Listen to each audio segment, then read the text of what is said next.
सच्चे देशभक्त की कहानी। दोस्तों, हमारे देश में हमेशा देशभक्ति को धर्म से ज़्यादा महान माना गया है।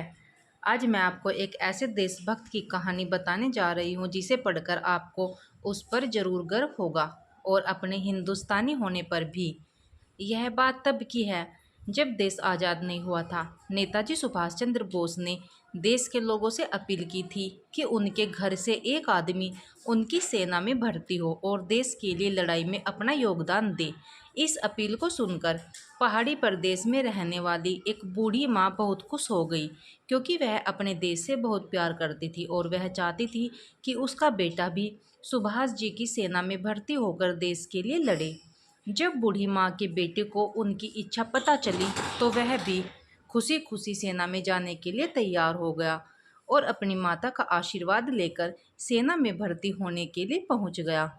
इस सेना में भर्ती होने के लिए कर्नल जब सबसे पूछताछ कर रहा था, तब कर्नल ने लड़के से पूछा कि वह कितने साल का है और उसके घर में कौन कौन है।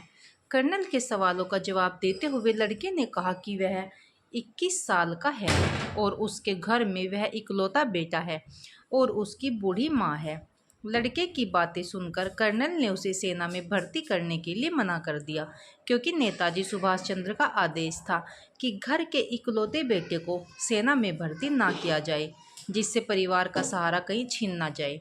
हालांकि लड़के ने कर्नल की बहुत विनती की और उसे सेना में भर्ती कर लेने के लिए कहा, लेकिन कर्नल ने उसकी एक न सुनी और उसे घर वापस लौट जाने के लिए कहा। निराश होकर लड़का घर लौट गया और सारी घटना अपनी माँ को बताई। इस दुख को उसकी माँ सहन नहीं कर पाई और उसे आखिरी कुछ शब्द बोलकर वह अपना देह त्याग गई।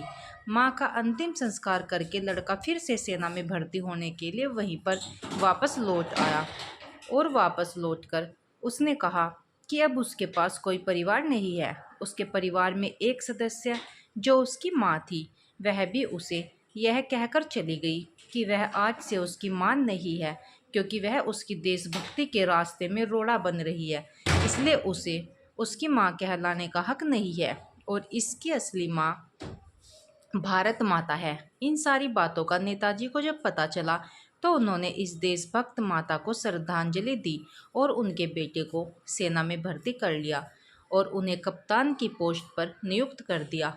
दोस्तों, यह होती है सच्ची देशभक्ति और यह होता है देश के लिए बलिदान। दिलो दिमाग सब जगह देश छाया रहता है।